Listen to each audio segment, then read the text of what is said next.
They was very soft spoken and very sweet. അല്ല ഇത് പക്ഷേ ഷൂട്ടിൽ ഇത്ര സോഫ്റ്റ് അല്ല, കാരണം ഞങ്ങൾ തമ്മിൽ എപ്പോഴും അടിയാണ്. ഈ character wise. ഞാൻ ഭയങ്കര അഭിനയമോഹിയായിട്ട് ഞാൻ അവനോട് ചോദിച്ചു മേടിച്ചു എനിക്കൊരു വേഷം എന്താ, അങ്ങനെ അവൻ്റെ ഒരു പരിപാടിക്കകത്ത് ചെയ്തു. അതെന്തോ ഭയത്തിന് ഇറങ്ങിയിട്ടില്ല. ഇപ്പോഴും ഓരോ പടം ഇറങ്ങുമ്പോൾ അവൻ അതിൻ്റെ ചെറിയ കട്ട്സ് അവരയിലുണ്ടത് അയച്ചു തരും, വെളിവിടട്ടെ ഞാൻ എൻ്റെ കുഞ്ഞേ വേണം. അപ്പോൾ അമ്മയുടെ കൂടെ ഞാൻ വെറുതെ പോയതാണ്. അപ്പോൾ എൻ്റെ ഏജിലുള്ള കുട്ടിയും ആവശ്യമുണ്ടായിരുന്നു ആ പടത്തിൽ. അപ്പോൾ അവരെന്നെയും വിളിച്ച് ഓഡിഷൻ ചെയ്ത് നോക്കിയിട്ട് സെലക്ട് ചെയ്തു. അങ്ങനെ ആക്സിഡൻ്റലി ആയതാണ്. സിനിമ എന്ന് പറഞ്ഞാൽ എനിക്ക് തോന്നുന്നു ഏറ്റവും അൺസർട്ടനിറ്റി ഉള്ള ഒരു സ്ഥലമാണ്. അപ്പം അങ്ങനെ ഒരു സ്പേസിലേക്ക് പോകണമെന്നുള്ളത് ഓഫ് കോഴ്സ് എല്ലാ പാരൻസിനെയും പോലെ അവർക്കും ചിന്തിച്ചിട്ടുണ്ടായിരിക്കും. അടിപൊളിയാണ്. ബേസിലേക്ക് ഡയറക്ടറും അല്ലെങ്കിൽ ഒരു ആക്ടറും ഉപരി ഒരു ചേട്ടനാണ്. ഞങ്ങളിപ്പോൾ ബേസിലേക്കാണ് വിളിക്കുന്നത്. അഭിനയിച്ചോണ്ടിരിക്കും പറയാം സിജി ഇത് ഓക്കെയാണ്, വേറെ സാധനം കൂടെ തരാൻ പറയാം. വേറെ കൺഫ്യൂഷനാവും. ഭരണമാസിന്റെ സെറ്റിലാണ് കൺവിൻസിങ് സ്റ്റാർ ചർച്ചയാവുന്നത്. കൺവിൻസിങ് സ്റ്റാറിനെ എങ്ങനെയാണ് കൺവിൻസ് ചെയ്തിട്ട് ആ റീൽ എടുത്തിട്ട് ചേട്ടൻ്റെ ഒരു ഫോട്ടോ എടുത്തിട്ട് എന്നിട്ട് നമ്മൾ പോസ്റ്റ് ചെയ്യുമായിരുന്നു. ഇനിയിപ്പോൾ ഇടയ്ക്കൊക്കെ വിളിക്കും സിജി ഇപ്പോൾ റീച്ച് ഇന്ന് ഇങ്ങോട്ട്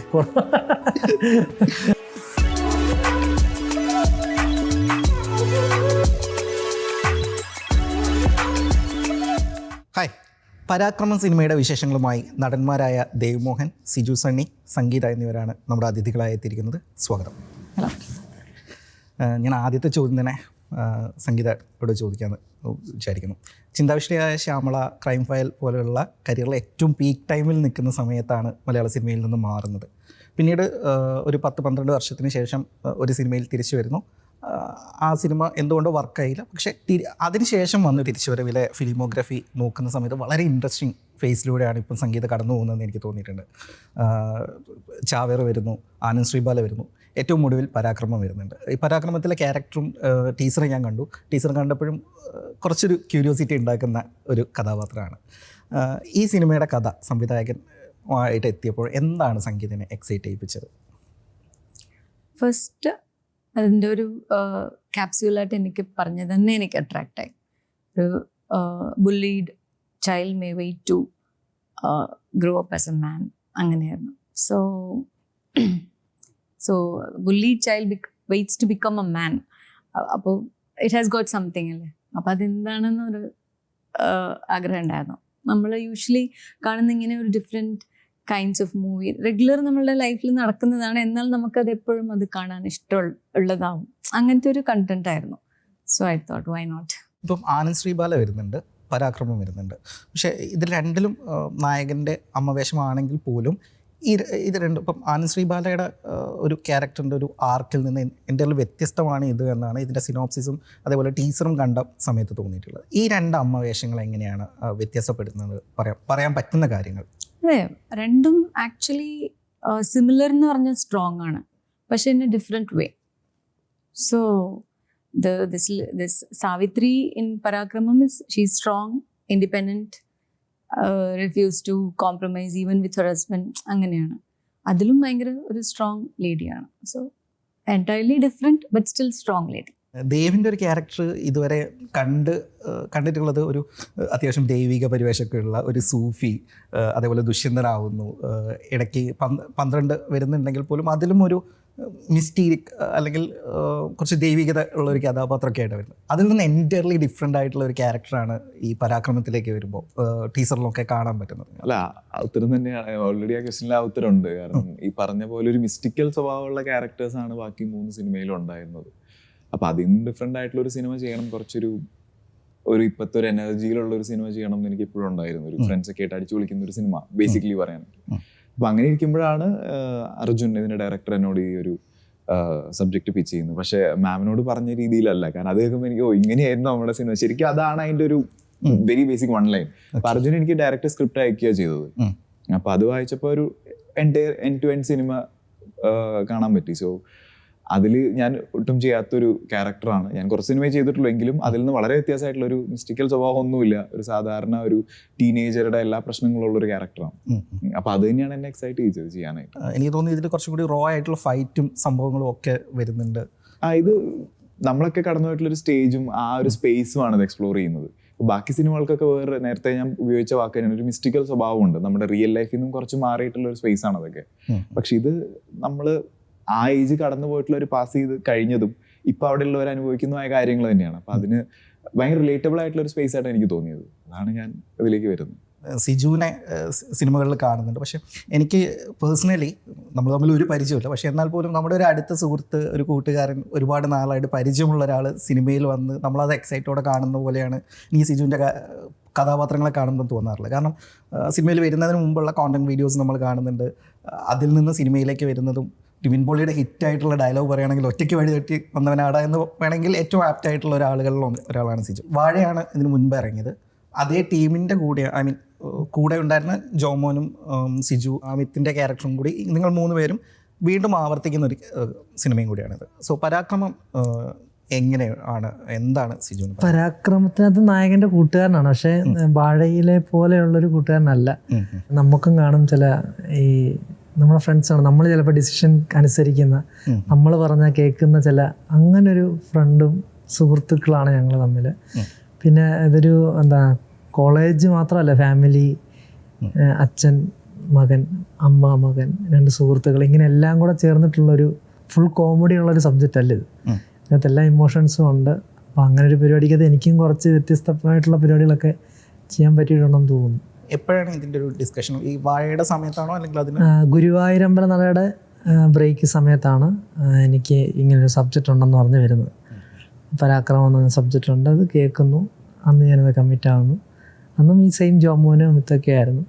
പിന്നെ അതിന് ശേഷമാണ് വാഴ എന്ന് പറഞ്ഞ പരിപാടി നമ്മൾ കേൾക്കുന്നത്. ഈ 2 സ്ക്രിപ്റ്റും കേൾക്കുന്നത് ഗുരുവായൂർ തന്നെയാണ്. ആദ്യം കേട്ടത് പരാക്രമം, പിന്നീട് വാഴ. ഓക്കെ. ഈ ആ ടീം തന്നെ, ജോമോനും അമിത്തും ആ ടീം തന്നെ ഇതിൽ ആവർത്തിച്ച സമയത്ത് എങ്ങനെയാണ്? അത് ഞാൻ പറഞ്ഞില്ല, ഇത് ആ സമയത്തൊന്നും നമ്മൾ അങ്ങനെയൊന്നും ചിന്തിച്ചിട്ട് പോലും ഇല്ല. ഇപ്പം ഗുരുവായൂർ എടുക്കുകയാണെങ്കിൽ അതിനകത്ത് അമിത്തിന് ചെറിയൊരു ക്യാമറാമാനായിട്ട് ചെറിയ റോളേ ഉള്ളൂ. അതിനകത്ത് ജോമോനും ഞാനുമാണ് കുറച്ച് അതിനകത്തുള്ളത്. അപ്പം അന്ന് വിപിൻ ചേട്ടൻ നമ്മൾ ഡിസ്കസ് ചെയ്യുന്നത് വാഴാന്ന് ഞാൻ പണ്ട് ചെയ്യാൻ വെച്ചിരുന്നൊരു സബ്ജക്റ്റ് ഉണ്ടെന്നൊക്കെ ഇങ്ങനെ സംസാരിക്കുന്നു. അപ്പം ഞങ്ങൾ ചുമ്മാ പറഞ്ഞു, ചേട്ടാ നിങ്ങളെയൊക്കെ വെച്ച് ഇനിയും ചെയ്യാൻ പറ്റുമോ എന്നൊക്കെ ചോദിക്കും. കാരണം നമുക്കറിയാം പ്രൊഡ്യൂസറിനെ കിട്ടാൻ പാടാണ്, ഞങ്ങൾ പുതിയ ആൾക്കാരാണ്. അപ്പം ഞങ്ങളിങ്ങനെ എപ്പോഴും പറയായിരുന്നു. അപ്പോൾ ആ സമയത്താണ് ഈ ഒരു പരാക്രമം പ്രൊജക്റ്റ് ഓണായിട്ടുണ്ട്. ഹാരിസൊക്കെ അവനോട് തോന്നിയത് നീ ഒന്ന് കേൾക്ക്. അപ്പോൾ അത് കേട്ട് അത് കുറച്ച് അന്ന് ഞാനും അമിത്തും മാത്രമേ ഉള്ളായിരുന്നു. ജോമോൻ പിന്നീടാണ് പകുതിക്ക് വെച്ചാണല്ലേ ജോയിൻ ആവുന്നത്. അതെ, അപ്പോൾ പിന്നീടാണ് ജോയിൻ ആവുന്നത്. പിന്നെ അതിനുശേഷം വാഴ വരുമ്പോഴത്തേനും ഞങ്ങളെല്ലാം ത്രൂ ഔട്ടുള്ളൊരു പരിപാടി. അപ്പം ഇതൊന്നും എന്താ പറയുന്നത്, ഞങ്ങൾ 3 പേരും റിപ്പീറ്റായിട്ട് വരുന്നു എന്നുള്ളതല്ല, സംഭവിച്ചു പോയതാണ്. അപ്പോൾ വാഴയും കൂടെ ഹിറ്റായി കഴിഞ്ഞപ്പോഴത്തേക്കിനും ഈ സെയിം ടീമിനെ വെച്ച് സിനിമ ചെയ്യാം എന്നുള്ള രീതിയിലുള്ള സബ്ജക്റ്റുകൾ വരുന്നുണ്ട്. പക്ഷേ അതിനിപ്പോൾ തൽക്കാലം ഞങ്ങൾ വെയിറ്റ് ചെയ്യുകയാണ്. കാരണം ഇപ്പം ഈ സംഭവിച്ച 3 പടങ്ങളും അങ്ങനെ കണ്ടിട്ട് എടുത്തതല്ല. ഞങ്ങളുടെ ഇതൊക്കെ കണ്ടിട്ട് എടുത്തത്. ഇതിപ്പം ഇപ്പോൾ വാഴ ഹിറ്റായപ്പോഴത്തേക്കിനും എന്നാൽ ഇനി അവരെ വെച്ച് കുറേ പടങ്ങൾ ചെയ്യാം എന്നുള്ള രീതിയിൽ പെട്ടെന്ന് സ്ക്രിപ്റ്റുമായിട്ടൊക്കെ വരുന്നുണ്ട്. അങ്ങനെ ചെയ്യത്തില്ലെന്നല്ല, അത് സ്ക്രിപ്റ്റ് കേട്ടിട്ടൊക്കെ ഉള്ളത്. ഇപ്പം മാമിൻ്റെ ഒരു തിരിച്ചുവരവിൽ ഇപ്പം ഞാൻ നോക്കിയിട്ട കാര്യം, ഇപ്പം മുൻപ് ഉണ്ടായിരുന്ന ഇപ്പം സുരേഷ് ഗോപി, മമ്മൂക്ക, ശ്രീനിവാസൻ ഈ ഒരു ടീമിൻ്റെ കൂടെയായിരുന്നു മുൻകാലങ്ങളിൽ. ഇപ്പം പുതിയ കാലത്ത് പുതിയ ടീമിനൊപ്പമാണ് വർക്ക് ചെയ്യുന്നത്. അപ്പം ഇൻഡസ്ട്രിയിലെ രീതികൾ മാറി, ഷൂട്ടിംഗ് രീതികളൊക്കെ മാറിയിട്ടുണ്ട്. അപ്പം എങ്ങനെയുണ്ട് ഈ ഒരു തിരിച്ചുവരവിലെ ഈ ഒരു പുതിയ ടീമിൻ്റെ കൂടെയൊക്കെ വർക്ക് ചെയ്യുന്ന ഒരു എക്സ്പീരിയൻസും പഴയ കാലത്തെ ആ ഷൂട്ടിംഗ് എക്സ്പീരിയൻസും എങ്ങനെയുണ്ട്? അതപ്പോൾ എല്ലാം മോസ്റ്റ്ലി എന്നെക്കാളും എൽഡേഴ്സ് ആയിരുന്നു. ഞാനാണ് മോസ്റ്റ് ഓഫ് ദ സെറ്റ്സിൽ യങ്സ്റ്റ് ആയിരിക്കും. അപ്പം ഒരു റെസ്പെക്ട്ഫുള്ളി ആയിരുന്നു. ഇപ്പോൾ വൈബ് ഇസ് ഡിഫറെൻറ്റ് എൻറ്റയർലി. ഭയങ്കര എനർജറ്റിക് ആണ്. പിന്നെ എല്ലാവരും എന്നെ ചേച്ചി എന്ന് വിളിക്കുന്ന ടീമാണല്ലോ. സോ അപ്പോൾ എനിക്കൊരു I M having A little bit of എന്താ പറയുക, ഒരു ഫ്രീ ആയിട്ട് ഒരു ഫീൽ ചെയ്യുന്നുണ്ട്. ദേവിൻ്റെ അമ്മയായിട്ടാണ് പരാക്രമത്തിൽ അഭിനയിക്കുന്നത്. സോ നിങ്ങൾ തമ്മിലുള്ള ഒരു കോംബോ എങ്ങനെയാണ് വർക്കാവുന്ന സിനിമയിൽ? ഫസ്റ്റ് ഷോട്ട് കഴിഞ്ഞ ഉടനെ I think we have gelled well. അതുവരെ എനിക്കൊരു ഭയങ്കര ഒരു സ്റ്റിഫ്നെസ് ഉണ്ടായിരുന്നു. അത് കഴിയുമ്പോൾ I felt very free and they was very soft spoken and very sweet. അല്ല, പക്ഷേ ഷൂട്ടിൽ ഇത്ര സോഫ്റ്റ് അല്ല, കാരണം ഞങ്ങൾ തമ്മിൽ എപ്പോഴും അടിയാണ്. Character wise I was very comfortable working with Dev.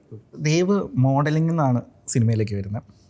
ഞാൻ 2016 മിസ്റ്റർ ഇന്ത്യ മത്സരത്തിൽ പങ്കെടുത്തിട്ട്. പക്ഷെ മോഡലിംഗ് ഒരു ഫുൾ ടൈം ഒന്നും അല്ല, അത് ഞാൻ ആക്ച്വലി വർക്ക് ചെയ്യായിരുന്നു. അതായിരുന്നു എൻ്റെ ബേസിക് ജോബ്. അപ്പം അതിൻ്റെ ഫ്രീ ടൈമിലൊക്കെ പോയി ചെയ്യാന്നല്ലാതെ ഒരു ഫുൾ ടൈം പ്രൊഫഷൻ അങ്ങനെയൊന്നും ഞാൻ അതിലേക്ക് ഇറങ്ങിയിട്ടില്ല. എനിക്ക് അപ്പോഴും സിനിമയാണ് നമുക്കിഷ്ടം. പക്ഷെ അപ്പം ഞാൻ എൻ്റെ വർക്കൗട്ട് ചെയ്യുന്ന സ്ഥലത്ത് ഒരു ഫാഷൻ ഫോട്ടോഗ്രാഫർ ഒരാളുണ്ടായിരുന്നു. അങ്ങനെ പുള്ളിയാണ് എന്നെ വിളിക്കുന്നത്. അപ്പം ഞാൻ പറഞ്ഞു വീക്കെൻഡ്സ് എന്തെങ്കിലുമൊക്കെ ഉണ്ടെങ്കിൽ ചെയ്യാമെന്ന് പറഞ്ഞ് വളരെ വളരെ കുറച്ച് ഞാൻ ചെയ്തിട്ടുള്ളൂ. കാരണം ബാംഗ്ലൂർ അത്യാവശ്യം മോഡലിംഗ് ഉള്ളൊരു സ്ഥലങ്ങളിൽ ഒന്നാണ്. ഇപ്പോൾ ബോംബെ കഴിഞ്ഞാലൊക്കെ ഉള്ളൊരു സ്ഥലമാണ് ബാംഗ്ലൂർ. പക്ഷെ അത്രയൊന്നും ഞാൻ എക്സ്പ്ലോർ ചെയ്തിട്ടൊന്നുമില്ല. ചുമ്മാ ഇരിക്കുമ്പോൾ 1-2 ഫോട്ടോസ് എടുത്തിട്ടുണ്ടെന്നല്ലാതെ എനിക്കപ്പോഴും സിനിമ ചെയ്യണം തന്നെയായിരുന്നു ആഗ്രഹം. അപ്പോൾ ഭയങ്കരമായിട്ട് അതിലേക്കൊന്നും പോയിട്ടില്ല, ടു ബി ഫ്രാങ്ക്. പരാക്രമത്തിലെ ക്യാരക്ടറിനെ കുറിച്ച് നമ്മൾ ഇപ്പം പറഞ്ഞല്ലോ, കുറച്ചും കൂടി റോ ആയിട്ടുള്ള ഒരു എരിപൊരി ആള് എന്നൊക്കെ പറയാൻ പറ്റുന്ന തരത്തിലുള്ള ആള്. ഇപ്പം ഞാൻ ഇതിൻ്റെ ഒരു സിനോപ്സിസ് ഇൻ്റർവ്യൂവിന് വേണ്ടിയിട്ട് ഞാൻ വായിച്ചു നോക്കിയ സമയത്ത് പരാക്രമിയായിട്ടുള്ള ഒരാൾ എപ്പോഴും എടുത്തു ചാടിതാവുന്നു, മറ്റേ ആൾ കുറച്ചും കൂടി സമാധാനത്തോട് കൂടി ജീവിക്കണമെന്ന് ആഗ്രഹിക്കുന്ന ഒരു ക്യാരക്ടറാണെന്നുള്ളത്. ഏകദേശം 5ഓളം സിനിമകളായി. പക്ഷേ ഈ പറഞ്ഞ സിനിമകളൊക്കെ നമ്മൾ നേരത്തെ പറഞ്ഞ പോലെ വേറൊരു ജോണറിലും വേറൊരു രീതിയിലും ഒക്കെയുള്ള ക്യാരക്ടറാണ്. അപ്പോൾ അതിൻ്റെ അകത്ത് നിന്ന് എൻ്റർലി ഡിഫറെൻ്റ് ആയിട്ടുള്ള ഇങ്ങനെ ഒരു ക്യാരക്ടർ വരുന്ന സമയത്ത് എന്തെങ്കിലും പ്രിപ്പറേഷൻ, ഇപ്പം ആക്ഷൻ ഉണ്ട് ഇതിൻ്റെ അകത്ത്, ഇതുവരെ ചെയ്യാത്ത കുറച്ച് കാര്യങ്ങളും കൂടി ഈ സിനിമയിലുണ്ട്. അപ്പോൾ എങ്ങനെ എന്തെങ്കിലും പ്രിപ്പറേഷൻ എടുത്തിരുന്നോ? അല്ല, എനിക്ക് കുറച്ചും കൂടെ ബുദ്ധിമുട്ട് വേറെ ക്യാരക്ടേഴ്സ് ചെയ്യാനാണ് തോന്നിയിട്ടുണ്ട്. ഇപ്പോൾ സൂഫി ആവാൻ എനിക്ക് കുറേ ബുദ്ധിമുട്ടാണ്. കാരണം ഇപ്പോൾ നിങ്ങൾ കാണുന്ന ഒരു സോഫ്റ്റ് സ്പേസ് അല്ല ആക്ച്വലി ഞാൻ. ഇതിപ്പോൾ ഇവിടെ വന്ന് ഈ ഒരു എൻവയോൺമെന്റിൽ ഇരിക്കുമ്പോൾ സിജു ഒന്നും ഇങ്ങനെ ഇരിക്കുന്ന ആളല്ല. ഈ എൻവയോൺമെന്റ് എല്ലാവരും ഒന്നും ഇങ്ങനെ ഇരുത്തുന്നുണ്ട്. സിജുവിനൊക്കെ കറക്റ്റ് മനസ്സിലാവും എന്താണ് ഞാൻ ഉദ്ദേശിക്കുന്നത്. കാരണം ഞങ്ങളുടെ ഒരു ആക്ച്വൽ വൈബ് ഇതല്ല. ഇപ്പൊ കുറച്ചും കൂടെ ഒന്ന് സമാധാനപരമായിട്ടിരിക്കുന്നു. അപ്പൊ എന്നെ ഇന്റർവ്യൂസിൽ എപ്പോഴും ആളുകൾ കാണുമ്പോൾ അങ്ങനെ ചിലപ്പോൾ തോന്നുന്നുണ്ടായിരിക്കാം ഇയാൾ ഭയങ്കര കൂളാണ്, കാമാണെന്ന്. ആക്ച്വലി അങ്ങനെയല്ല. സെറ്റിലുള്ളവർക്കും വളരെ ക്ലോസ് ആയിട്ടുള്ളവർക്കും അറിയാം ആ ഒരു സ്പേസ് അല്ലാന്ന്. പക്ഷെ സൂഫി ആണെങ്കിലും അല്ലെങ്കിൽ ഞാൻ ചെയ്ത 12 ഇമ്മാനുവൽ ആണെങ്കിലും ദുഷ്യന്തനാണെങ്കിലും ഒക്കെ അതിനൊക്കെ കുറച്ച് പണിയെടുക്കേണ്ടി വന്നിട്ടുണ്ട്. കാരണം എൻ്റെ ഒരു റിയൽ ഞാൻ എന്താണ് അതിൽ നിന്ന് ഒരുപാട് മാറിയിട്ടുള്ള ക്യാരക്ടേഴ്സാണ്. പക്ഷെ പരാക്രമം കുറച്ചും കൂടെ ഞാൻ നേരത്തെ പറഞ്ഞ ഞാൻ എക്സ്പീരിയൻസ് ചെയ്തിട്ടുള്ള കടന്നു പോയിട്ടുള്ളൊരു സ്പേസ് ആണത്. പിന്നെ കുറച്ചും കൂടി എനിക്ക് ഞാനായിട്ട് തന്നെ നിൽക്കാൻ പറ്റിയിട്ടുണ്ട്. ഞാൻ പറയുന്ന ക്യാരക്ടർ അല്ലെങ്കിലും കുറേയൊക്കെ നമ്മുടെ ഒരു എനർജി ഉണ്ടല്ലോ, ആ ക്യാരക്ടേഴ്സിൻ്റെ എനർജി. മറ്റേത് എനിക്ക് കുറച്ചും കൂടി ബുദ്ധിമുട്ടായിട്ടാണ് തോന്നിയിട്ടുള്ളത്. ഇത് കുറച്ചും കൂടി ഇവരൊക്കെ ആയിട്ട് കമ്പനി അടിച്ച് ചെയ്യുന്നതിൻ്റെ ഒരു രസം ഉണ്ടായിട്ടുണ്ട്. കരിയറിൽ ഏറ്റവും ഇൻട്രസ്റ്റിംഗ് ആയിട്ടുള്ള ഒരു ഫേസിലൂടെയാണ് ഇപ്പോൾ സിജു പോയിക്കൊണ്ടിരിക്കുന്നത്. അപ്പം ആക്ടർ എന്നുള്ളതിൽ നിന്ന് സ്ക്രിപ്റ്റ് റൈറ്ററിലേക്കും കൂടി ഒന്ന് അപ്ഗ്രേഡ് ആവാൻ പോകുന്നു. മരണമാസത്തിൻ്റെ സ്ക്രിപ്റ്റ് സിജു ആണ്.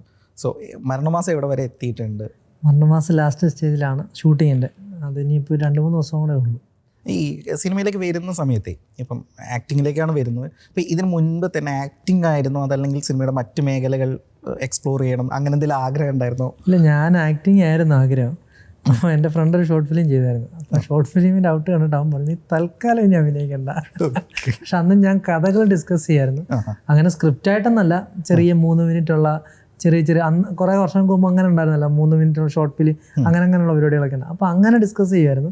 അപ്പോൾ അതിനിടയ്ക്ക് ഞാൻ ഭയങ്കര അഭിനയമോഹിയായിട്ട് ഞാൻ അവനോട് ചോദിച്ച് മേടിച്ചു എനിക്കൊരു വേഷം എന്താ. അങ്ങനെ അവൻ്റെ ഒരു പരിപാടിക്കകത്ത് ചെയ്തു. അതെന്തോ ഭാഗത്തിന് ഇറങ്ങിയിട്ടില്ല. ഇപ്പോഴും ഓരോ പടം ഇറങ്ങുമ്പോൾ അവൻ അതിൻ്റെ ചെറിയ കട്ട്സ് അവരയിലുണ്ട്, അത് അയച്ചു തരും, വെളിവിടട്ടെ, ഞാൻ എൻ്റെ പൊന്നു കുഞ്ഞേ വേണ്ട. അപ്പം അതിനുശേഷമാണ് പറഞ്ഞത് നീ നമുക്ക് അന്ന് ഞങ്ങളൊന്നിരുന്ന് എഴുതാനൊക്കെ ശ്രമിച്ചിട്ടുണ്ട്. അപ്പോൾ ആദ്യകാലങ്ങളിൽ ഇതിനെപ്പറ്റിയൊന്നും ഒരു ധാരണയില്ലായിരുന്നു. ചുമ്മാ അതിരുന്ന് എഴുതുകയാണ്. 10 ദിവസം കൊണ്ട് സ്ക്രിപ്റ്റ് കംപ്ലീറ്റ് ആക്കണം, 11ാമത്തെ ദിവസം പ്രൊഡ്യൂസറിനെ കാണണം, 13ാമത്തെ ദിവസം അഡ്വാൻസ് കഴിയണം, 14ാമത്തെ ദിവസം ഷൂട്ട് ചെയ്യണം. ഇതൊക്കെയാണ് അന്നത്തെ പ്ലാൻ പോലും. പിന്നീടാണ് ഇത് കുറച്ചുകൂടെ കാര്യങ്ങൾ എടുത്തപ്പോഴാണ് മനസ്സിൽ ഇങ്ങനെയൊന്നും അല്ല. പിന്നെ എന്നാലും കഥകളൊക്കെ ഇങ്ങനെ ഇരുന്ന് ഡിസ്കസ് ചെയ്യും. അങ്ങനെ ഒരു പെട്ടെന്നുണ്ടായ ഒരു ഇതാണ് രോമാഞ്ചത്തിൻ്റെ സക്സസ് കഴിഞ്ഞപ്പം മനസ്സിലുണ്ടായ ഒരു പ്ലോട്ടാണ് ഈ മരണമാസിൻ്റെ. അങ്ങനെ പിന്നെ അത് ഡിസ്കസ് ചെയ്യുന്നു, അത് പിന്നെ ഒരു സ്ക്രിപ്റ്റ് ആവുന്നു, അതിപ്പം ഷൂട്ടിങ് കഴിയാൻ ടോവിനോ പ്രൊഡ്യൂസ് ചെയ്യുന്നു, ബേസിലേട്ടൻ ഹീറോ ആവുന്നു. ആക്ടിങ്ങിൻ്റെ സാധനം പഴയ ഷോർട്ട് ഫിലിമിൻ്റെ സാധനം പറഞ്ഞല്ലോ. പക്ഷേ ഇപ്പം എനിക്ക് തോന്നുന്നു ആദ്യത്തെയൊക്കെ കോണ്ടന്റ് വീഡിയോസ് ഉണ്ട്. ഇപ്പം ന്യൂ ഇയറിന് ഒറ്റയ്ക്ക് റൂമിലിരുന്നിട്ട് പാട്ട് വെച്ച് ആളുകളെ വിളിച്ചിട്ട് ഇവിടെ ഭയങ്കര പാർട്ടിയാണ്, ഈ വീഡിയോസൊക്കെ കണ്ടിട്ടുണ്ട് നമ്മൾ. അപ്പം ഈ കോണ്ടന്റ് വീഡിയോസിൽ പക്ഷേ ഭയങ്കര സ്വാഭാവികമായിട്ട് അഭിനയിക്കുന്ന സിജുവിനെയാണ് കണ്ടിട്ടുള്ളത്. സിനിമയിലേക്കും അത് കണ്ടിന്യൂ ആവുന്നുണ്ട്. പക്ഷേ ഈ ഒരു സാധനം പ്രോസസ്സ് ഇപ്പം കോണ്ടന്റ് വീഡിയോസ് നമ്മൾ സ്വന്തമായിട്ട് എടുക്കുന്നതാണല്ലോ, വേറൊരു ഡയറക്ഷൻ്റെ നിർദ്ദേശമില്ല, നമ്മൾ തന്നെ തോട്ട് ചെയ്യുന്നു, നമ്മൾ തന്നെ ക്യാമറ വെക്കുന്നു, നമ്മൾ തന്നെ അഭിനയിക്കുന്നു. അതിന്ന് മാറി പിന്നീട് ക്യാമറയ്ക്ക് മുന്നിൽ ഒരാൾ ഇൻസ്ട്രക്ഷൻ തരുന്നു, അങ്ങനെ ഒരു ആക്ടിങ് സ്റ്റൈലിലേക്ക്, ഈ 2 ആക്ടിങ് സ്റ്റൈലിലേക്ക് മാറുന്ന സമയത്ത് എങ്ങനെയാണ്? ബ്രോ പറഞ്ഞ പോലെ തന്നെ ആദ്യത്തേനകത്താണെങ്കിൽ നമ്മൾ തന്നെയാണ് എല്ലാം തീരുമാനിക്കുന്നത്. ഇത് നമ്മൾ നോക്കുമ്പോൾ ഓക്കെ, പിന്നെ അടുത്ത ഏതെങ്കിലും ഒരു സുഹൃത്തിന് അയച്ചു കൊടുക്കും. അപ്പം അവനും ഓക്കെ ഇടാന്ന് പറയുകയാണെങ്കിൽ നമുക്ക് ഓക്കെ, ആ ഒരു കോൺഫിഡൻസ് ഉള്ളു, അതിനപ്പുറത്തൊന്നുമില്ല. പക്ഷേ സിനിമയിലേക്ക് വരുമ്പോൾ മാറും. അവിടെ ഒരു ഡയറക്ടറുണ്ട്, പുള്ളി മനസ്സിൽ കണ്ടിരിക്കുന്ന ഒരു കഥാപാത്രമാവണം, പുള്ളി മനസ്സിൽ അതിനൊരു മീറ്റർ വെച്ചിട്ടുണ്ടായിരിക്കണം, അത്രയും തന്നെ ആയിരിക്കണം അഭിനയിക്കേണ്ടത്. നമ്മളതിൻ്റെ മുകളിൽ അഭിനയിച്ച് കഴിഞ്ഞാൽ പുള്ളി പറയാൻ താഴെക്കാൻ. അപ്പോൾ നമുക്കും കൺഫ്യൂഷൻ ഉണ്ടാവും, ഇനി ഇതാണോ, ഇങ്ങനെയല്ല വേറൊന്നും കൂടെ തരാൻ പറയും. ഇപ്പം അങ്ങനെ അഭിനയിച്ചുകൊണ്ടിരിക്കും പറയാം സിജി ഇത് ഓക്കെയാണ്, വേറെ സാധനം കൂടെ തരാൻ പറയാം, വേറെ കൺഫ്യൂഷനാവും. അപ്പം പിന്നെ ഇപ്പോഴാണല്ലോ നമ്മളൊക്കെ തുടക്കക്കാരാണല്ലോ, ഇപ്പം 1, 2 നമ്പരൊക്കെ ഇടാൻ തുടങ്ങിയിട്ടുണ്ട്. പക്ഷെ മറ്റേടത്ത് അങ്ങനില്ല. ഫസ്റ്റ് ടേക്കിൽ ഇത് മതി, ഇത് ശരിയാ, ഓക്കെ, അത്രേ ഉള്ളൂ. ഇത് പക്ഷേ കുറേ പേര് ഒരു ഡയറക്ടറിൻ്റെ മനസ്സിലുണ്ടല്ലോ, സിജു ആയിട്ടല്ലല്ലോ അവിടെ നിൽക്കേണ്ടത്, അവിടെ ഒരു ക്യാരക്ടർ ആവണമല്ലോ. ഇപ്പം എൻ്റെ റീൽസ് എല്ലാം എടുത്തു കഴിഞ്ഞാൽ എല്ലാം സിജു ആയിരിക്കും. പക്ഷേ ഒരു സിനിമ എത്തുമ്പോൾ ആ സിനിമയ്ക്കകത്തെ കഥാപാത്രം ആ ഡയറക്ടറിനെ എന്താണോ കണ്ടിട്ടുള്ളത്, ആ റൈറ്റർ എന്താണോ കണ്ടിട്ടുള്ളത്, അതാണ് നമ്മൾ അവിടെ കൊടുക്കേണ്ടത്. ഇപ്പം സംഗീത മാമിൻ്റെ ഇപ്പം ചിന്താവിഷ്ടയായ ശ്യാമള കുറിച്ച് ആളുകൾ സംസാരിക്കുക, അതിന് സ്റ്റേറ്റ് അവാർഡൊക്കെ കിട്ടിയാണ്. പക്ഷേ എനിക്ക് പേഴ്സണലി ഏറ്റവും കൂടുതൽ ഇഷ്ടപ്പെട്ട ഒരു സിനിമ എന്ന് പറയുന്നത് ക്രൈം ഫയലാണ്. അത് ഒരു പക്ഷേ ആ സിനിമയ്ക്ക് പുറകിലുള്ള ഒരു കഥയും കൂടി ഒരു റിയൽ സംഭവത്തിൽ നിന്ന് ബേസ് ചെയ്തിട്ട് ക്യാരക്ടർ പ്ലേസ് ചെയ്തുകൊണ്ടായിരിക്കും. അന്ന് ഈ പടം അഭിനയിക്കുന്ന സമയത്ത് ഇതിൻ്റെ ഒരു ഡെപ്ത്, അതായത് ഈ കേസിൻ്റെ പെട്ട ആ ഒരു സംഭവം, ഇതിനെക്കുറിച്ചൊക്കെ അറിയായിരുന്നു? ഈ ചെയ്യുന്ന ക്യാരക്ടറിൻ്റെ ഒരു വലിപ്പം അന്നേ അറിയാം? അതെ, ഞാനത് വാല്യൂ അറിഞ്ഞ് ചെയ്തത് ക്രൈം ഫയലാണ്. ശ്യാമള വാല്യൂ അറിയാതെ ചെയ്തതാണ്. സോ രണ്ടും ഐ വാസ് ബീൻ സെലിബ്രേറ്റഡ്. അപ്പം ക്രൈം ഫയൽ എനിക്ക് ഭയങ്കര ഒരു close to my heart. Crime file, Vazhunnor, Chinthavishtayaya Shyamala, ഇതൊക്കെ ഏകദേശം 98, 97, 99 ആ കാലഘട്ടത്തിലാണ് വരുന്നത്. അങ്ങനെ കരിയറിൽ ഏറ്റവും പീക്കിൽ നിൽക്കുന്ന സമയത്താണ് സിനിമയിൽ നിന്ന് മാറുന്നത്. അപ്പോൾ എപ്പോഴെങ്കിലും ഒരു ഇത് തോന്നിയിട്ടുണ്ടോ, ഇപ്പോഴായിരുന്നു സിനിമയിൽ നിന്ന് മാറേണ്ടത്, അല്ലെങ്കിൽ പെർഫെക്റ്റ് ടൈമിങ്ങിലാണ് മാറിയത് എന്ന് ചിന്തിച്ചിട്ടുണ്ടോ? അങ്ങനെയല്ല, അങ്ങനെ പ്ലാൻ ചെയ്തിട്ട് ഇത്ര ആക്ട് ചെയ്യണം, ഇത്ര അങ്ങനെയല്ല. ഞാനൊരു ഫ്ലോയിൽ എനിക്ക് ഓക്കെ എന്ന് തോന്നുന്നത് ഞാൻ ചെയ്യുന്ന ആളാണ്. അപ്പം എനിക്ക് നല്ല പടങ്ങൾ വന്നു, നല്ല ക്രിയേറ്റേഴ്സിൻ്റെ കൂടെ വർക്ക് ചെയ്യാൻ ചാൻസസ് ഉണ്ടായി, അത് ചെയ്തു. പിന്നെ ലൈഫിൽ വേറൊരു ഫേസ് ഉണ്ടായിരുന്നു, അപ്പം അതിലൊരു ഇൻട്രസ്റ്റ് വന്നു. അപ്പോൾ കല്യാണം കഴിച്ചു, പിന്നെ മോളായി. അപ്പോൾ അത് കഴിഞ്ഞിട്ട് എനിക്ക് ഞാനൊന്നും മിസ് ചെയ്തില്ല. I didn't regret anything. കരിയറിൽ ഇപ്പം വരുന്ന പരാക്രമത്തിൻ്റെ കൂടെ ഇനി വരാനുള്ള പടങ്ങളും ഭയങ്കര ഇൻട്രസ്റ്റോട് കൂടി നല്ല പടം. ഇപ്പം അതിലൊന്ന് ഹൃദയപൂർവ്വം സത്യനന്ദിക്കാരൻ്റെ പടമാണെന്ന് കണ്ടു, ലാലേട്ടൻ്റെ കൂടെ. ആ ഒരു സിനിമയെക്കുറിച്ച് ഇപ്പം പറയാൻ പറ്റുന്ന എന്തെങ്കിലും കാര്യങ്ങൾ? ഇല്ല, അത് it's in the initial stage. എനിക്ക് വർക്ക് ചെയ്തിട്ട് അതിന് ശേഷമാണ് I can talk about that. ഇങ്ങനൊരു ഓപ്ഷൻ വന്ന സമയത്ത് എക്സൈറ്റ്മെന്റ് ഉണ്ടായിരുന്നു? തീർച്ചയായിട്ടും.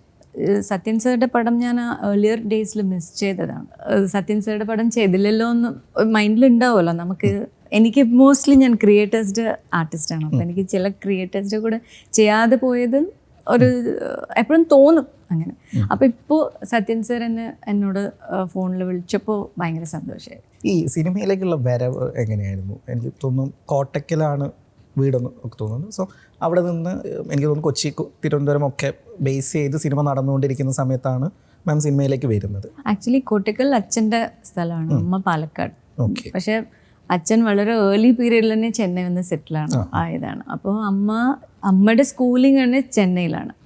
അപ്പോൾ I born, studied, settled everything in Chennai. സിനിമയിലേക്കുള്ള എൻട്രി എങ്ങനെയായിരുന്നു? അത് പിന്നെ വെൻ ഐ വാസ് എനിക്ക് 10 വയസ്സിരിക്കുമ്പോഴാണ് എൻ്റെ ഏട്ടൻ ഒരു ഓഡിഷന് വേണ്ടി പോയപ്പോൾ I was A youngest child. അപ്പോൾ അമ്മയുടെ കൂടെ ഞാൻ വെറുതെ പോയതാണ്. അപ്പോൾ എൻ്റെ ഏജിലുള്ള കുട്ടിയും ആവശ്യമുണ്ടായിരുന്നു ആ പടത്തിൽ. അപ്പോൾ അവരെന്നെയും വിളിച്ച് ഒരു ഓഡിഷൻ ചെയ്ത് നോക്കിയിട്ട് സെലക്ട് ചെയ്തു. അങ്ങനെ ആക്സിഡൻ്റലി ആയതാണ്. നാടോടി was in my 9th grade later. മലയാളത്തിൽ ഫസ്റ്റ് മൂവി നാടോടിയാണ്. പക്ഷെ ഞാൻ ആദ്യം ചെയ്തത് തമിഴിൽ മിസ്റ്റർ ഇന്ത്യ എന്നൊരു ഹിന്ദി മൂവിയില്ലേ, അതിൻ്റെ റീമേക്ക് ആയിരുന്നു. കെ ഭാഗ്യരാജ് ആണ് direction, hero Meenakshi Seshadri heroine. അതിൽ വൺ ഓഫ് ദോസ് ചിൽഡ്രൻ. ദേവിൻ്റെ ഇപ്പം കരിയറിലെ ഏറ്റവും ഇൻട്രസ്റ്റിംഗ് ആയിട്ടുള്ള സിനിമ എന്ന് പറയുന്നത് ശാകുന്തളമാണ്. ഒരു പീരീഡ് മൂവി, സാമന്തയുടെ ഹീറോ ആയിട്ട് അഭിനയിക്കുന്നു തെലുങ്കിലേക്ക്. സോ എങ്ങനെയുണ്ടായിരുന്നു തെലുങ്ക് സിനിമയിൽ അഭിനയിച്ച ഒരു സാധനം ഉണ്ടായിരുന്നു? ആ ഒരു ലാംഗ്വേജൊക്കെ ക്രാസ്പ് ചെയ്യാൻ ബുദ്ധിമുട്ടുണ്ടായിരുന്നു? വളരെയധികം ബുദ്ധിമുട്ടുണ്ടായിരുന്നു. കുറച്ചധികം പണിയെടുത്തു. അതിൽ ഫണ്ണി തിങ്, ഞാനിവിടെ ഒരു പടം ഷൂട്ട് ചെയ്തുകൊണ്ടിരിക്കുമ്പോഴാണ് എനിക്ക് അതിലേക്ക് പോകുന്നത്. അപ്പോൾ എല്ലാവരും പറഞ്ഞു തെലുങ്ക് ഭയങ്കര ഈസിയാണ്, കാരണം അവർ കുറച്ച് നേരം ഷൂട്ട് ചെയ്യുള്ളൂ, 6 മണിയാകുമ്പോഴത്തേക്കും വിടും എന്നൊക്കെ പറഞ്ഞു. നമ്മളിവിടെ കോൾ ഷീറ്റ് 6 to 9:30 ആണല്ലോ, എല്ലാ ദിവസവും നമ്മൾ ഷൂട്ട് ചെയ്യുന്നുണ്ട്. അപ്പോൾ വിചാരിച്ചു ഓക്കെ, കുറച്ച് ബ്രീത്ത് ചെയ്യാൻ, സമാധാനമായിട്ട് ഇനി അവിടെ പോയിരിക്കാം എന്ന് വിചാരിച്ചിട്ടാണ് ഞാൻ തെലുഗുവിൽ പോകുന്നത്. പക്ഷെ അവിടെയാണ് ഏറ്റവും കൂടുതൽ പണിയെടുത്തത്. കാരണം ഫസ്റ്റ് ഓഫ് ഓൾ ഈ കോസ്റ്റ്യൂം മേക്കപ്പ് ഒക്കെ ഉണ്ട്. ഇവിടെ അങ്ങനെ മേക്കപ്പ് ഒന്നും നമ്മൾ ചെയ്യില്ലല്ലോ, നേരെ വന്ന് ചെയ്യുക. അപ്പോൾ അതിന് തന്നെ ഒരു 1.5 മണിക്കൂർ 2 മണിക്കൂർ വേണം ഇതൊക്കെ ഫുൾ റെഡി ആയി വരാനായിട്ട്. പിന്നെ ഇത് ഊരുന്നത് വേറെ, ഇതൊക്കെ മാറ്റാനുള്ളത്. പിന്നെ ഡയലോഗ്സ് പഠിക്കണം. കാരണം എനിക്ക് തെലുഗു ഒരു വാക്ക് പോലും അന്ന് അറിയില്ലായിരുന്നു. സോ കുറേ പണിയെടുത്തൊരു സിനിമയായിരുന്നു ശാകുന്തളം. ഞാൻ റിലാക്സ് ചെയ്യാൻ ചില്ല് ചെയ്യാമെന്നുള്ള മൂഡിലാണ് പോയത്. ഒരു 6 മണി വരെ ഷൂട്ട് ചെയ്താൽ പിന്നെ കുറച്ച് സമയം ഉണ്ടല്ലോ. അന്നാണെങ്കിൽ കുറച്ചും കൂടെ ബോഡിയൊക്കെ വേണമായിരുന്നു. കാരണം ആ ക്യാരക്ടർ ഒരു കിങ് ആയതുകൊണ്ട് എന്നും വർക്കൗട്ട് ചെയ്യണം.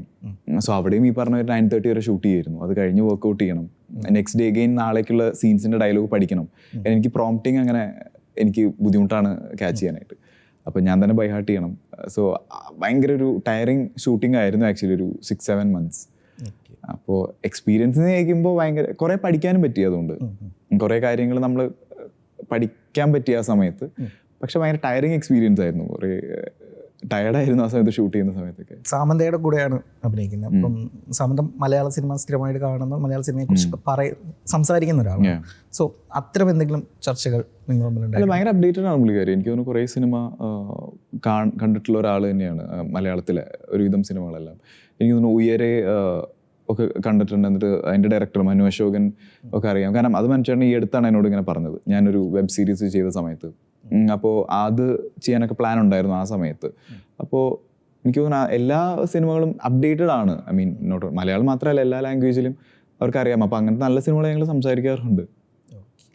ബേസിൽ ജോസഫുമായിട്ടുള്ള ഒരു സൗഹൃദം നമ്മൾ സിനിമയ്ക്ക് പുറത്തുള്ള വീഡിയോസിലൂടെ ഭയങ്കരമായിട്ട് കാണുന്നുണ്ട്. ഇപ്പം വാഴയുടെ സെറ്റിലാണെങ്കിലും അതിന് മുൻപുള്ള ഗുരുവായൂരമ്പല നടയിലെ സെറ്റിലായാലെങ്കിലും നിങ്ങൾ ട്രോളുന്ന അതേ സെൻസിൽ തിരിച്ച് ട്രോളുന്ന ബേസിലിനെ. സോ നിങ്ങളുടെ ആ ഒരു ഇപ്പം കഥ എഴുതിയ പടത്തിലെ നായകനായിട്ട് ബേസിൽ വരുന്നുണ്ട്. സോ ആ ഒരു ഫ്രണ്ട്ഷിപ്പും സൗഹൃദമൊക്കെ എങ്ങനെയുണ്ട്? അടിപൊളിയാണ്. ബേസിലേട്ടൻ ആസ് എ ഡയറക്ടറും അല്ലെങ്കിൽ ഒരു ആക്ടറും ഉപരി ഒരു ചേട്ടനാണ്. ഞങ്ങളിപ്പോൾ ബേസിലിക്കാന്നാണ് വിളിക്കുന്നത്. മരണമാസം ഞങ്ങളിപ്പോൾ ഇട്ടേക്കുന്ന പേര് ബേസിലിക്കാന്ന്. എവിടെ നിന്നാലും ഇപ്പോൾ ഞങ്ങൾ ബേസിലിക്കാന്നാണ് വിളിക്കുന്നത്. ആ ഒരു ഫ്രീഡം തന്നിട്ടുണ്ട്. ആ ഫ്രീഡം ഞങ്ങളാണ് കുറച്ചുകൂടെ കൂടുതൽ മിസ്യൂസ് ചെയ്യുന്നതെന്ന് ചിലപ്പോഴും തോന്നിയിട്ടുണ്ട്.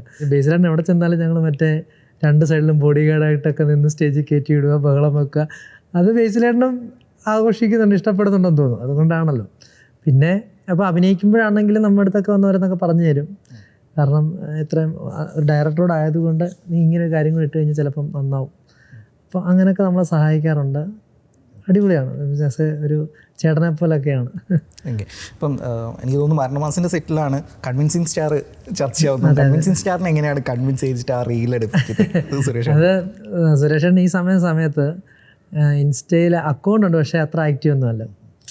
അപ്പം ഞങ്ങൾ ഇരുന്നപ്പോൾ ഞാൻ പറഞ്ഞു, ചേട്ടാ നമുക്കൊരു ഫോട്ടോ ഇടാമെന്ന് പറഞ്ഞു. അങ്ങനെയാണ് ആദ്യത്തെ പോസ്റ്റ് ആ സമയത്ത് ഇടുന്നത്. ചേട്ടൻ്റെ ഒരു ഫോട്ടോ എടുത്തിട്ട് എന്നിട്ട് നമ്മൾ പോസ്റ്റ് ചെയ്യുമായിരുന്നു. അങ്ങനെ ആ ഫോട്ടോ അങ്ങ് പോയി. അതങ്ങോട്ട് പോയി. അപ്പോഴത്തേനും ഇങ്ങനെ അക്കൗണ്ട് ഉണ്ട് എന്നൊക്കെ ആൾക്കാർക്ക് മനസ്സിലായി തുടങ്ങി. അന്നേരം അങ്ങോട്ട് 7,000 അങ്ങോട്ടേ ഉള്ളൂ ഫോളോവേഴ്സ്. പിന്നെ അത് കഴിഞ്ഞപ്പോൾ ഞാനും ഡയറക്ടറും എല്ലാം കൂടെ നമുക്ക് ഇനി റീൽ ചെയ്യാമെന്ന് പറഞ്ഞു. പിന്നെ നമ്മൾ ചുമ്മാ അറിയില്ലാത്തൊന്നുമില്ല, ചുമ്മാ അവിടെ ഇരിക്കുന്നു എന്ന് പറയുന്നുള്ളൂ. പക്ഷേ പുള്ളി ഹാപ്പിയായിരുന്നു. എനിക്കിന്ന് പുള്ളി ആദ്യമായിട്ട് എനിക്ക് അങ്ങനെ ഒരു ടീമിൻ്റെ കൂടെ വർക്ക് ചെയ്യുന്നത്. അപ്പോൾ എപ്പോഴും സീനിയേഴ്സ് ഞങ്ങൾ കുറേ പിള്ളേർ സെറ്റ് എല്ലാവരും ഉണ്ട്. അപ്പം ഈ റീൽ ചെയ്യുന്നു. ആ റീലും അങ്ങോട്ട് എനിക്ക് ഒന്ന് 3 മില്യൺ അങ്ങ് കയറിപ്പോയി. അപ്പം പുള്ളിക്കും ഭയങ്കര ഹരം. കാരണം ഈ സോഷ്യൽ മീഡിയ എന്നുള്ളത് കുറച്ച് പേരൊന്നും അധികം ഇപ്പോൾ ഇൻഡസ്ട്രി ഉള്ളവർ പോലും അധികം അങ്ങോട്ട് ഇതായിരുന്നില്ല. അപ്പോൾ നോക്കിയപ്പോൾ ഇതുവരെ കിട്ടാത്ത രീതിയിലുള്ള പണ്ടെപ്പോഴോ ചെയ്തു വെച്ചിരുന്നൊരു കഥാപാത്രത്തിനെ കിട്ടുന്നു. പിന്നെ ആ 7,000 എന്നുള്ളതിന് 75,000-ലേക്ക് എത്തുന്നു. ഇനിയിപ്പോൾ ഇടയ്ക്കൊക്കെ വിളിക്കും, സിജു ഇപ്പോൾ റീച്ച് ഇന്ന് അങ്ങോട്ട് അല്ല ഇത് ആദ്യമായിട്ട് ഇത് ഉപയോഗിക്കുന്നതുകൊണ്ട് കുറച്ച് കാര്യങ്ങളൊക്കെ ഉണ്ട്. അപ്പോൾ അതൊക്കെ ഞങ്ങൾ തന്നെ ആയിരുന്നു സെറ്റ് ചെയ്യുന്നത്. ഇന്ന പോസ്റ്റ് ഇടണം, ഇന്നതിടണം, അങ്ങനെയൊക്കെ ഇടുന്നത്. പക്ഷെ അടിപൊളിയാണ് കൺവിൻസിങ് സ്റ്റാർ. പരാക്രമത്തിലേക്ക് തന്നെ തിരിച്ചു വരികയാണെങ്കിൽ സിനിമ ഇപ്പം 22-ാം തീയതി റിലീസാകാൻ പോവാണ്. സോ ഈ ക്യാരക്ടർ എത്രത്തോളം പ്രതീക്ഷയുണ്ട്, സിനിമയിൽ എത്രത്തോളം പ്രതീക്ഷയുണ്ട്? പരാക്രമത്തിൽ സാവിത്രിയാണ് എൻ്റെ ക്യാരക്ടർ. തീർച്ചയായിട്ട് Savitri will connect to most of the women. അത് നമുക്ക് തോന്നുന്നതാണ് സാവിത്രി ചെയ്യുന്നത്. അവിടെ ഒരു സ്ട്രോങ് ആയിട്ടുള്ള ഒരു അമ്മ, എല്ലാ അമ്മയ്ക്കും പിന്നെ മകൻ വളരെ ഇമ്പോർട്ടൻ്റ് അല്ലേ. അപ്പോൾ അവരുടെ ഹാർട്ട് ബ്രേക്സോ അല്ലെങ്കിൽ അവരുടെ മൂഡ്, ഇമോഷൻസ് ഒക്കെ നമുക്ക് മനസ്സിലായാലും നമ്മളൊരു രീതിയിൽ അവരറിയാതെ ചില കാര്യങ്ങൾ ഹാൻഡിൽ ചെയ്യില്ലേ. അതൊക്കെ എല്ലാവർക്കും ഇഷ്ടപ്പെടുന്ന കാര്യമാണ്. So that will be there. നമ്മൾ ഈ തിരിച്ചുവരവില് അപ്പം ഈ അടുത്തടുത്ത 2 പടങ്ങളിൽ അർജുൻ അശോകിൻ്റെ കൂടെയാണ് അഭിനയിച്ചിട്ടുള്ളത്. എനിക്ക് തോന്നുന്നു ചാവേറിൽ പിന്നൊന്ന് ആനന്ദ് ശ്രീബാല. ആനന്ദ് ശ്രീബാലയും ഈ പറഞ്ഞ പോലെ ക്രൈം ഫയൽ പറഞ്ഞ പോലെ ഒരു റിയൽ സംഭവത്തിൽ നിന്ന് ഇൻസ്പയർ ചെയ്തിട്ടാണ് ആ സിനിമ വരുന്നത്. സോ അർജുൻ ഈ പറഞ്ഞ പോലെ ദേവിനൊക്കെ പോലെ തന്നെ അപ്കമിങ്ങിൽ ഒരുപാട് പ്രതീക്ഷകളുള്ള ഒരു നടനാണ്. സോ എങ്ങനെയുണ്ടായിരുന്നു അർജുൻ്റെ കൂടെയുള്ള ഒരു എക്സ്പീരിയൻസ് എങ്ങനെയുണ്ടായിരുന്നു? അത് കുറച്ച് സീരിയസ് സീൻസ് ആയിരുന്നു. ഇങ്ങനെ ഒരു ലൈറ്റ് സീൻസ് ഒന്നുമില്ല അതിൽ. സോ അതിനാവശ്യമുള്ള ഒരു പെർഫോമൻസ് അർജുൻ്റെ അടുത്ത് ഉണ്ടായിരുന്നു. സോ നമ്മൾ വർക്ക് ചെയ്യുമ്പോൾ തന്നെ നമുക്ക് കണക്ട് ചെയ്യാൻ പറ്റും. അത്രയ്ക്കും ഒരു നല്ലൊരു എക്സ്പീരിയൻസ് ആയിരുന്നു അർജുൻ്റെ കൂടെ വർക്ക് ചെയ്യുമ്പോൾ. മുൻപ് ഈ ഫിലിമിലാണല്ലോ വർക്ക് ചെയ്യുന്നത്. ഇപ്പോൾ അതിൽ നിങ്ങൾ എടുക്കുന്ന ഷോട്ടുകൾ എത്രയും പെട്ടെന്ന് എടുക്കണം, ഒരുപാട് ടേക്ക് ഇല്ലാതെ എടുക്കണം. പക്ഷേ ഇപ്പം വരുന്ന സമയത്ത് ഡിജിറ്റൽ ആവുന്ന സമയത്ത് ആ ഒരു പ്രശ്നം നമ്മൾ നേരിടുന്നില്ല. അപ്പം ഈ രണ്ട് ഷൂട്ടിംഗ് രീതികളിലും വർക്ക് ചെയ്തിട്ടുള്ള സീനിയറായിട്ടുള്ളൊരു ആർട്ടിസ്റ്റാണ്. സോ ഈ രണ്ട് വ്യത്യാസം എങ്ങനെ ഉണ്ട്? ഇപ്പം കുറച്ചും കൂടി ഫ്രീ ആവുന്നുണ്ട്. ആദ്യം പറഞ്ഞതുപോലെയാണ് എനിക്ക് ഇപ്പോൾ I am feeling more free to work. ഒന്ന് ഇവരുടെ വൈബും, ഇവർ ഭയങ്കര എനർജറ്റിക് ആണ്, വളരെ കോംപ്ലിക്കേറ്റ് ഒന്നും ചെയ്യില്ല. നമ്മൾ ഭയങ്കര കോംപ്ലിക്കേറ്റഡ് കാര്യം എന്ന് വിചാരിക്കുന്നതിന് ഇവർ നമുക്ക് ഈസി ആയിട്ടാണ് കേക്ക് വാക്ക് പോലെ പറഞ്ഞു തരും. അവർ ചെയ്യുന്നത് കാണുമ്പോൾ തന്നെ നമുക്ക് we can observe and do with them. അപ്പോൾ പണ്ട് ഫിലിമിൽ ചെയ്യുമ്പോൾ നമ്മളെക്കാളും മോസ്റ്റ്ലി സീനിയേഴ്സിൻ്റെ കൂടെയാണ് ചെയ്തത്. അപ്പോൾ നമ്മൾ എക്സ്ട്രാ ടേക്സ് എടുക്കുമ്പോൾ കുറച്ച് ടെൻഷൻ കൂടും. പിന്നെ നമുക്ക് വേണ്ടി അവരെല്ലാം റിപ്പീറ്റ് ചെയ്യണ്ടേ. ഇപ്പം അങ്ങനെയല്ല. ഇപ്പം എത്ര ടേക്സ് പോയാലും അത് കുഴപ്പമില്ലല്ലോ. സോ ഇപ്പോൾ because we are feeling that very freely ഇപ്പോൾ അധികം ടേക്സ് ഉണ്ടാവാറില്ല എന്ന് തോന്നുന്നു. ഓക്കെ. ഇപ്പം ദേവിൻ്റെ കാര്യത്തിലേക്ക് വരികയാണെങ്കിൽ പരാക്രമത്തിൽ ഇപ്പം നമുക്ക് പറയാൻ പറ്റുന്ന ഒരു ആക്ഷൻ ഹീറോയിലേക്കൊക്കെ വേണമെങ്കിൽ ചുവട് വെക്കാവുന്ന ഒരു ക്യാരക്ടറാണ് ഈ സിനിമയിലേക്ക്. സോ എന്താണ് പരാക്രമത്തിലെ പ്രതീക്ഷകൾ എന്തൊക്കെയാണ്? ആക്ഷൻ ഹീറോ എനിക്കറിയില്ല, പക്ഷെ ഒരു കമ്മിങ് ഓഫ് ഏജ് ആണ്. ഒരാളുടെ ഒരു 18 ഇയേഴ്സ് ടു 26 ഇയേഴ്സ് വരെയുള്ള ഒരു ജേണിയാണ് ലൈഫിലെ. ഞാൻ നേരത്തെ പറഞ്ഞത് നമ്മളെല്ലാം കടന്നു പോയിട്ടുള്ളൊരു സ്പേസ് ആണ് അതൊക്കെ. നമ്മൾ പലപ്പോഴും റോക്ക് ബോട്ടത്തിൽ വരാറുണ്ട്, അവിടെ നിന്ന് റേസ് ചെയ്യാറുണ്ട്. സോ ആ ഒരു ടിപ്പിക്കൽ സാധനം തന്നെയാണ്. പക്ഷേ കുറച്ചും കൂടെ കോളേജും ആ സ്പേസും അമ്മയായിട്ടുള്ള റിലേഷൻ, അച്ഛനായിട്ടുള്ള ഫ്രണ്ട്സായിട്ടുള്ള റിലേഷൻ, അതൊക്കെ ഇങ്ങനെ ടച്ച് ചെയ്ത് പോകുന്നൊരു ഇതാണ്. അപ്പോൾ it's nothing new in this, പക്ഷേ നമുക്ക് എൻജോയ് ചെയ്യാൻ പറ്റുന്നതാണ് ഞങ്ങൾ വിശ്വസിക്കുന്നത്. സിജുവിനോട് മറ്റൊരു ചോദ്യം ചോദിക്കാനുണ്ട്. ഇപ്പം കോഴിമുട്ടയടക്കം കൈക്കൂലി കൊടുത്ത് സിനിമയിൽ അഭിനയിച്ചു എന്ന് പറഞ്ഞിട്ടുണ്ട്. നമുക്ക് സ്വപ്നമാണ് സിനിമയിലേക്ക് വരാനുള്ളത്. അപ്പോൾ സിനിമയിലേക്ക് വരുന്ന സമയത്ത് ഷൂട്ടിങ്ങൊക്കെ നടന്നുകൊണ്ടിരിക്കുന്ന സമയത്ത് അതിൻ്റെ റിലീസിങ്ങൊക്കെ ആയിട്ട് ബന്ധപ്പെട്ട് ചിലപ്പം എന്തെങ്കിലുമൊക്കെ, ഇപ്പോൾ രോമാഞ്ചത്തിനാണെങ്കിലും വെള്ളരിപ്പട്ടണത്തിനാണെങ്കിലും റിലീസ് ചെയ്യാൻ പോകുന്ന സമയത്ത് ചില പ്രശ്നങ്ങളുണ്ടായിരുന്നു. ഇപ്പോൾ വെള്ളരിപ്പട്ടണത്തിന് അതിൻ്റെ ടൈറ്റിലുമായിട്ട് പ്രശ്നം, രോമാഞ്ചത്തിൻ്റെ റിലീസിങ്ങും പ്രൊമോഷൻസും ഒക്കെ ആയിട്ട് ബന്ധപ്പെട്ട്. അപ്പം നമ്മൾ സിനിമയിൽ എത്തണം എന്ന് ആഗ്രഹിക്കുന്നു, സിനിമയിൽ വരുന്നു, ഷൂട്ട് ചെയ്യുന്നു, അതിൻ്റെ റിലീസിനോട് അടുപ്പിച്ചിട്ട് ഇങ്ങനെ ഒരു പ്രശ്നം വരുന്നു. ആ സമയത്തുള്ള ഒരു മാനസികാവസ്ഥ ഉണ്ടായിരുന്നു. അതെങ്ങനെയാണ് ഓവർകം ചെയ്തതെന്ന് അറിയാൻ ഒരു ക്യൂരിയോസിറ്റി ആയിരിക്കും. അത് ഭയങ്കര പ്രശ്നമാണ്. കാരണം എന്താണെന്ന് വെച്ച് കഴിഞ്ഞാൽ ഇപ്പോൾ നാട്ടിലാണെങ്കിലും വീട്ടിലാണെങ്കിലും എന്താണെങ്കിലും സിനിമയിലാണ്. ഓക്കെ, അങ്ങനെ നമ്മൾ കഷ്ടപ്പെട്ട് ഈ ചീത്തവിളി എല്ലാം കേട്ടിട്ട് നമ്മളൊരു സിനിമയിൽ അഭിനയിക്കുന്നു. സിനിമയിൽ അഭിനയിച്ച് ഒരു 10-45 ദിവസം മാറി നിൽക്കുന്നു, നാട്ടിൽ നിന്ന് മാറി നിൽക്കുന്നു, വീട്ടിൽ നിന്ന് മാറി നിൽക്കുന്നു. അപ്പോൾ ഈ സമയത്ത് അമ്മമാർ നോർമലി മോൻ സിനിമയിൽ അഭിനയിക്കുക എന്നുള്ളത് എല്ലായിടത്തും ആയിക്കഴിഞ്ഞു. അപ്പോൾ ഞാൻ തിരിച്ചു വരുന്നു, അപ്പോഴത്തേനും സിനിമയിലൊക്കെ അഭിനയിച്ച് പിന്നെ അടുത്തും ചെയ്ത് ഇറങ്ങുന്നില്ല. ഇത് ഇറങ്ങുമ്പോഴത്തേക്കിനും മറ്റേ അടുത്ത ഇതിനൊരു മറുപടി കൊടുക്കണ്ടേ നമുക്ക്. പിന്നെ ചോദ്യങ്ങൾ ഡബിൾ ആവുകയാണ്. നീ എന്താണ് അഭിനയിച്ചത്, ഇത് എന്താണ് ഇറങ്ങാത്തത്, പടം പൊട്ടിയോ, അങ്ങനെയൊക്കെയുള്ള ഒരുപാട് ചോദ്യങ്ങളുണ്ട്. അപ്പം നേരത്തെ സിനിമയിൽ കയറുന്നതിനേക്കാട്ടിലും ഉള്ള പ്രഷറാണ് ഇത് അഭിനയിച്ചിട്ട് ഇത് റിലീസാകാതിരിക്കുന്നത്. നമുക്ക് ചോദിക്കുന്നത് ഇപ്പോൾ പ്രൊഡ്യൂസറിനോട് ചോദിക്കുക, ഡയറക്ടറിനോട് ചോദിക്കാം, എന്നും വിളിക്കുക. അവർക്കും പല പ്രശ്നങ്ങൾ കാണും. രോമാഞ്ച സമയത്തൊക്കെ ഇനി ഇറങ്ങുമ്പോൾ ഇറങ്ങട്ടെ എന്നുള്ള മോഡിലേക്ക് മാറിക്കഴിഞ്ഞ്. അപ്പോഴും ഞങ്ങളുടെ അമ്മ പറഞ്ഞു, ജോലിക്ക് പോ, പാസ്പോർട്ട് എടുത്ത് പോ, കാരണം ഞാൻ ഗൾഫിൽ നിന്ന് വന്നിട്ടാണ് പരിപാടി. അങ്ങനെയൊക്കെയുള്ള സിറ്റുവേഷനൊക്കെ ഉണ്ടായിട്ടുണ്ട്. പിന്നെ ഇറങ്ങി, അത് വിജയിച്ചു. നിങ്ങളുടെ രണ്ടുപേരും ഫസ്റ്റ് പടം വരുന്നു, തിയേറ്ററിൽ വരുന്നു. സോ അത് വിത്ത് പാരൻസ് ഇത്രയും കാലം സിനിമയെ കുറിച്ചൊക്കെ അവർക്ക് ഒരു ഡൗട്ട് ഉണ്ടാവുമല്ലോ. ഫസ്റ്റ് സിനിമ ഇവരുടെ കൂടെയൊക്കെ കണ്ട ആ ഒരു എക്സ്പീരിയൻസും കൂടി എങ്ങനെയാണ് രണ്ടുപേരുടെ? ഞാനപ്പോൾ ജോലി ചെയ്തുകൊണ്ടിരിക്കുകയായിരുന്നു. അപ്പോൾ തിരക്കില്ലാത്തൊരു ജോലിയായിരുന്നു. ലൈഫ് വലിയ കുഴപ്പമില്ലാണ്ടൊക്കെ പോകുന്നുണ്ട്. അപ്പോൾ സിനിമ എന്ന് പറഞ്ഞാൽ എനിക്ക് തോന്നുന്നു ഏറ്റവും അൺസർട്ടനിറ്റി ഉള്ളൊരു സ്ഥലമാണ്. ഇപ്പോൾ അതിലേക്ക് കയറാൻ ബുദ്ധിമുട്ട്, കയറിയാൽ ഷൂട്ട് നടക്കാൻ ബുദ്ധിമുട്ട്, നടന്നാൽ റിലീസാകാൻ ബുദ്ധിമുട്ട്, എല്ലായിടത്തും ഉണ്ട്. അപ്പോൾ അങ്ങനെ ഒരു സ്പേസിലേക്ക് പോകണമെന്നുള്ളത് ഓഫ് കോഴ്സ് എല്ലാ പാരൻസിനെയും പോലെ അവർക്കും ചിന്തിച്ചിട്ടുണ്ടായിരിക്കും. പക്ഷേ അപ്പോൾ മാത്രമല്ല, ഇനി മുന്നോട്ട് പോകണമെങ്കിൽ ജോലി കളയണം. അപ്പോൾ സിനിമയ്ക്ക് അങ്ങനെ വലിയ ഗ്യാരണ്ടി ഒന്നുമില്ലല്ലോ. ഈ സിനിമ വർക്കാവണം, അത് കഴിഞ്ഞ് അടുത്ത ആൾക്കാർക്ക് വിളിക്കാൻ തോന്നണം, അത് വർക്കാവണം. ഇങ്ങനെ പോകുന്നൊരു പ്രോസസ്സാണ്. അപ്പോൾ ആദ്യത്തെ ഒരു സിനിമ സംഭവിച്ചു, അത് കണ്ടു കഴിഞ്ഞപ്പോൾ അവർക്ക് വലിയ കുഴപ്പം. പക്ഷെ അവർക്ക് അങ്ങനെ ജഡ്ജ് ചെയ്യാനൊന്നും അറിയില്ല, ഇത് എങ്ങനെയായിരിക്കും വരിക, ആളുകൾ ഇത് ഏറ്റെടുക്കുമോ, അങ്ങനെയൊന്നും അറിയില്ല. പക്ഷെ അവർ ഹാപ്പി ആയിരുന്നു, കാരണം അവരും സിനിമ ഇഷ്ടപ്പെടുന്ന ആളുകളാണ്. പിന്നെ എന്താ വെച്ചാൽ നമുക്ക് നമ്മളിഷ്ടമുള്ള കാര്യം ചെയ്യാന്നാണല്ലോ ബേസിക് ആയിട്ടുള്ളൊരു റൂൾ. അപ്പോൾ അതിലവർ സപ്പോർട്ട് ചെയ്തു, അത്രയേ ഉള്ളൂ. ഞാൻ എൻ്റെ ഫസ്റ്റ് പടം രോമാഞ്ചം, ഞാൻ കൊച്ചിയിലായിരുന്നു. അപ്പോൾ അമ്മയൊക്കെ നാട്ടിലായ കാണുന്നത്. അപ്പോൾ എനിക്ക് ഭയങ്കര ടെൻഷനായിരുന്നു, കാരണം എൻ്റെ ഫ്യൂച്ചർ അതിനകത്താണല്ലോ ഇരിക്കുന്നത്. ഇത് കഴിഞ്ഞ് കഴിഞ്ഞാൽ എന്താകുമെന്ന് ആ 2.5 മണിക്കൂർ കഴിയുമ്പോൾ അറിയാമല്ലോ ഇനി ഇത് എങ്ങോട്ടാണെന്നുള്ളത്. അപ്പം അമ്മ ഇപ്പോഴും പറയും, ഫസ്റ്റ് ഷോ കാണുമ്പോൾ അമ്മയ്ക്ക് മൊത്തം ബ്ലാങ്ക് ആണ്. ആ 2 മണിക്കൂറും 20 മിനിറ്റും ബ്ലാങ്ക് ആണ്. ഒന്നും കുറേ സൗണ്ടുകളോ ബഹളങ്ങളോ കേൾക്കുന്നില്ല, ഒന്നും അറിയത്തില്ല. അപ്പം എൻ്റെ ഫ്രണ്ടുണ്ട് ജോജി, അപ്പോൾ ജോജിയും അശോകയ്ക്കും ഉണ്ടായിരുന്നു. അപ്പം അമ്മ എല്ലാവരും ഉണ്ട്. അപ്പം പടം കഴിഞ്ഞ് എല്ലാവരും കൈയടിച്ചപ്പം ജോജി അമ്മയോട് ചോദിച്ചു, അമ്മ പടം ഇഷ്ടപ്പെട്ടോ? അപ്പോൾ അമ്മ തിരിച്ചു ചോദിച്ചു, കൊള്ളാവോ, എങ്ങനെ ഉണ്ടായിരുന്നു? കാരണം അമ്മയ്ക്ക് ഇപ്പോൾ പറഞ്ഞല്ലോ ജഡ്ജ് ചെയ്യാനറിയത്തില്ല, ഇത് എന്താണ് സംഭവിച്ചിരിക്കുന്നതെന്നും അറിയത്തില്ല. പിന്നെ അമ്മ ഞാൻ നാട്ടിൽ ചെന്നതിന് ശേഷം ഞങ്ങൾ 3 പേരും കൂടെ ചെന്ന് ഒരു ഷോ ഉണ്ട്. അപ്പോഴാണ് അമ്മ സമാധാനപരമായിട്ടിരുന്നിട്ട് ആ ഒരു ഈ പ്രഷറെല്ലാം ഇറക്കി വെച്ച്, കാരണം പടം എല്ലാവരും ഒക്കെ വിളിച്ചൊക്കെ പറയാൻ തുടങ്ങി, നന്നായിട്ടുണ്ട്, അവന്ന് ചെയ്തിട്ടുണ്ടെന്ന് പറഞ്ഞു. അപ്പോൾ ഓക്കെ, സേഫായിട്ടുണ്ട്. പിന്നെയാണ് അമ്മ സമാധാനപരമായിട്ട് എൻ്റെ കൂടെ വന്നിരുന്ന സിനിമ കണ്ടിട്ടുള്ളത്. കണ്ടപ്പം കണ്ണൊക്കെ നിറഞ്ഞ് വിഷമമായത് സ്വാഭാവികം സംഭവിക്കും. ഇതേ ഒരു എക്സ്പീരിയൻസ് തന്നെ എനിക്ക് മാമിനോടും ചോദിക്കാനുണ്ട്. ഇപ്പം ചിന്താവിഷയ ശ്യാമള ശ്രീനിവാസൻ സാറിൻ്റെ കൂടെ പടം ചെയ്യുന്നു. ആ പടം വലിയ രീതിയിൽ കേരളത്തിൽ തന്നെ ചർച്ചയാവുന്നു, സ്റ്റേറ്റ് അവാർഡ് കിട്ടുന്നു. അന്ന് ആ ക്യാരക്ടർ ചെയ്യുന്ന സമയത്ത് അല്ലെങ്കിൽ പടം റിലീസായ സമയത്ത് അത്തരമൊരു അംഗീകാരം ലഭിക്കുമെന്ന് എപ്പോഴെങ്കിലും പ്രതീക്ഷിച്ചിട്ടുണ്ടോ? ഇല്ല, വർക്ക് ചെയ്യുമ്പോഴും എല്ലാവരും പറയും. സെറ്റിൽ ഒരുപാട് ആൾക്കാരൊക്കെ വരും ശ്രീനി സാറിനെ കാണാൻ, സത്യൻ സർ, കമൽ സർ, അങ്ങനെ ഒരുപാട് നമ്മൾ എന്താ പറയുക, വർക്ക് ചെയ്യാൻ ആഗ്രഹിക്കുന്ന ഒരുപാട് ആൾക്കാർ വരും. അവരൊക്കെ പറയും ഇത് ഭയങ്കര ഒരു സംഗീതയ്ക്ക് ഒരു നല്ല ഫ്യൂച്ചറായിരിക്കും, ഇങ്ങനെയൊക്കെ പറയും. അപ്പം എനിക്ക് അതിൻ്റെ ഒരു ഇതറിഞ്ഞില്ല, ഡെപ്ത്. പരാക്രമം നിങ്ങളുടെ 3 പേരുടെയും കരിയറിൽ വലിയ മാറ്റങ്ങൾ ഉണ്ടാവട്ടെ, പടം വലിയ വിജയമാവട്ടെ, തുടർന്നും മലയാള സിനിമയിൽ ഒരുപാട് അത്ഭുതങ്ങൾ സൃഷ്ടിക്കാൻ കഴിയട്ടെ. എല്ലാവിധ ആശംസകളും. Thank you.